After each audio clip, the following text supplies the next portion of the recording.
அரியலூர் மாவட்டம் கங்கை கொண்ட சோழபுரம் அருகே உள்ள மாளிகைமேடு அகழாய்வு பணியில் ராஜேந்திர சோழனால் கட்டப்பட்ட அரண்மனையின் 2ஆம் பாகம் கண்டுபிடிக்கப்பட்டுள்ளது.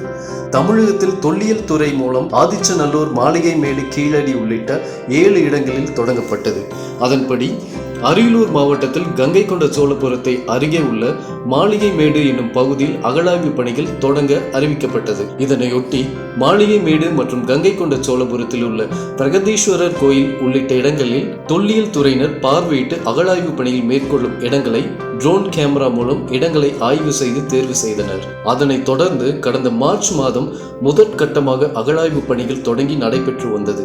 இந்த பணிகளின் போது பழங்கால கூரை ஓடுகள், பானை ஓடுகள், இரும்பிலான ஆணிகள், சீன கலைநயமிக்க மணிகள், வளையல்கள் போன்ற பொருட்கள் கிடைத்தன. அவை தொல்லியல் துறையினரால் சேகரிக்கப்பட்டு வைக்கப்பட்டுள்ளன. அதேபோல் ராஜேந்திர சோழனால் கட்டப்பட்ட அரண்மனையின் ஒரு பாகத்தின் சுற்றுச்சுவர் கடந்த மாதம் தென்பட்டது. இந்நிலையில் 2வது ஊரடங்கு காரணமாக அகழாய்வு பணிகள் கடந்த மாதம் நிறுத்தப்பட்டது.